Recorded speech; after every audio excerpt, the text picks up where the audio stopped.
मैं धर्मेंद्र ठाकुर ज्ञान इंस्टीट्यूट परिवार में आपका स्वागत करता हूं। अपना टॉपिक है आज का भारत के राष्ट्रपति। तो अपन भारत के राष्ट्रपति के बारे में जानेंगे कि भारत के पहले राष्ट्रपति कौन थे। तो भारत के पहले राष्ट्रपति आपको सबको पता है कि भारत के पहले राष्ट्रपति डॉक्टर राजेंद्र प्रसाद थे। तो भारत के राष्ट्रपति जो राजेंद्र प्रसाद थे, उनके राष्ट्रपति बनने की कहानी ये है कि नेहरू जी की जो स्वतंत्र भारत का मंत्रिमंडल बना था, उसमें वह खाद्य एवं नागरिक आपूर्ति मंत्री थे। तो वह इसके बाद संविधान सभा के अध्यक्ष बने। तो संविधान सभा के अध्यक्ष बने तो संविधान सभा के अध्यक्ष थे और सरदार पटेल के बहुत खास थे। पंडित नेहरू और राजगोपालाचारी एक कांग्रेस में दो गुट चलते थे उस समय, एक पटेल साहब का और एक नेहरू जी का। तो नेहरू जी के ग्रुप में थे श्री राजगोपालाचारी और पटेल जी के ग्रुप में थे राजेंद्र प्रसाद। तो अब राष्ट्रपति बनने की कहानी आई तो राजगोपालाचारी भारत के पहले गवर्नर जनरल बने। तो पहले गवर्नर जनरल राजगोपालाचारी बने तो नेहरू जी भारत के पहले प्रधानमंत्री चाहते थे कि राजगोपालाचारी भारत के राष्ट्रपति बने और पटेल साहब चाहते थे भारत के पहले उप प्रधानमंत्री कि राजेंद्र प्रसाद भारत के राष्ट्रपति बने। तो इस पर बहस चल रही थी।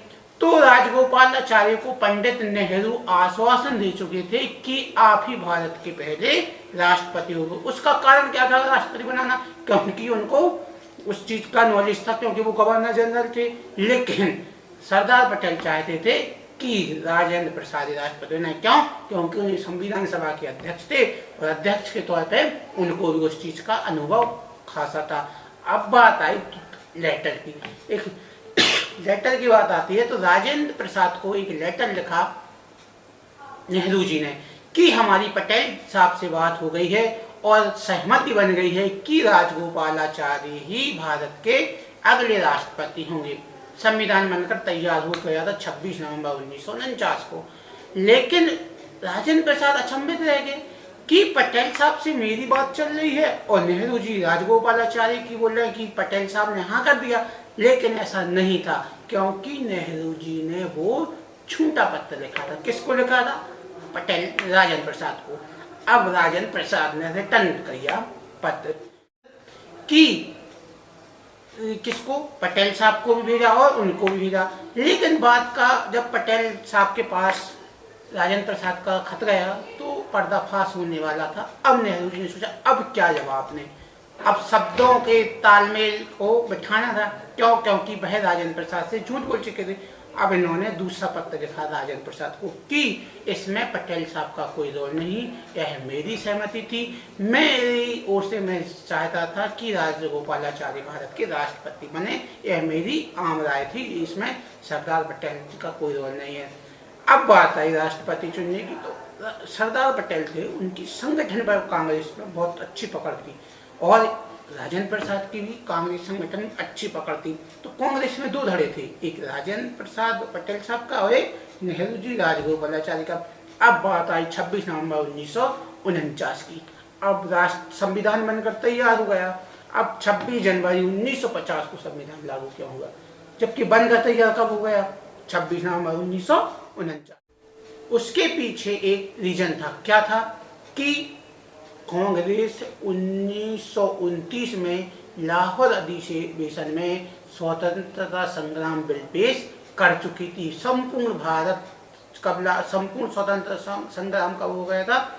1929 में। अब नेहरू जी चाहते थे कि 26 जनवरी 1950 को ही संविधान लागू किया जाए और भारत के पहले राष्ट्रपति कब बनेंगे? 26 जनवरी 1950 को।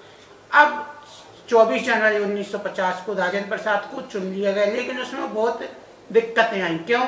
क्योंकि राजगोपालाचारी को नेहरू जी वचन दे चुके थे, जो कि उनसे कहना पड़ा कि अब आप राष्ट्रपति नहीं, अब राजेंद्र प्रसाद होंगे।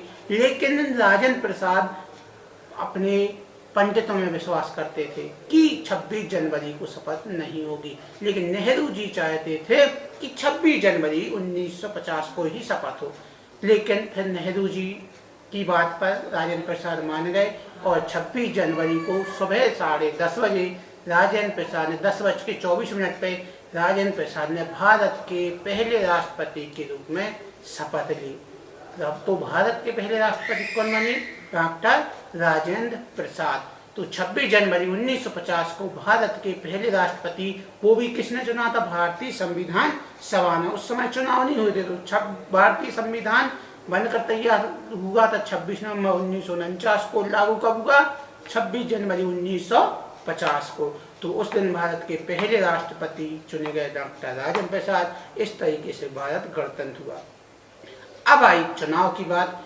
13 मई 1952 को चुनाव हुए और राजेंद्र प्रसाद चुनाव लड़ने के लिए गए। तो राजेंद्र प्रसाद का चुनाव स्वाभाविक था कि वो निर्विरोध चुन लिए जाएंगे, कि कोई इनका विरोध करने वाला नहीं होगा। लेकिन हरियाणा के रोहतक में एक थे वकील जिसका नाम है चौधरी हरिराम, वो डॉक्टर राजेंद्र प्रसाद के खिलाफ चुनाव लड़े और चुनाव हुआ 1952 में। लेकिन चौधरी हरिराम चुनाव हार गए। हरिराम चुनाव हार गए। राजेंद्र प्रसाद भारी मतों से 1952 का चुनाव जीते और भारत के उपराष्ट्रपति चुने गए। उसी टाइम पे डॉक्टर सर्वपल्ली राधाकृष्णन 1952 में। क्यों राधाकृष्णन की बात क्यों कर रहे हैं अपन? क्योंकि इनकी भी भूमिका आने वाली है आने वाले दिन में, आने वाले चुनाव में। तो क्या हुआ? राजेंद्र प्रसाद चुने गए 1957 तक के लिए। लेकिन राजेंद्र प्रसाद की तबीयत अच्छी नहीं रहती थी। कई बार उन्हें छुट्टी भी लेनी पड़ी राष्ट्रपति से। वो 2 महीने के लिए कम से कम अवकाश के लिए गए थे 1956 में। तो राजेंद्र प्रसाद अब चाहते थे, राजगोपालाचार्य से खत्म हुए, पंडित नेहरू चाहते थे कि अब राष्ट्रपति बने डॉक्टर सर्वपल्ली राधाकृष्णन। और राधाकृष्णन को वह वचन दे चुके थे कि राजेंद्र प्रसाद के कार्यकाल होने के बाद राष्ट्रपति अब आपको चुना जाएगा। तो अब 1957 में अब राजेंद्र प्रसाद के साथ सरदार पटेल तो उनका साथ देने के लिए थे नहीं, क्योंकि दिसंबर 1950 में पटेल साहब की मृत्यु हो गई थी। अब उनके लेकिन कहा कि नहीं, इस बार हम भी दोबारा भी राष्ट्रपति बनेंगे और चुनाव लड़ने के लिए सक्षम है। अब चुनाव लड़े राजेंद्र प्रसाद, लेकिन इसके चुनाव में उनके खिलाफ खड़े हुए के.टी. शाह है। लेकिन इस बार भी राजेंद्र प्रसाद चुनाव जीत गए और 1957 से 1962 तक राष्ट्रपति बने। लेकिन एक वाक्य आता है कि 1957 में भारत के पहले उपराष्ट्रपति डॉक्टर सर्वपल्ली राधाकृष्णन इस्तीफा देने के लिए तैयार हो गए उपराष्ट्रपति पद से। क्यों?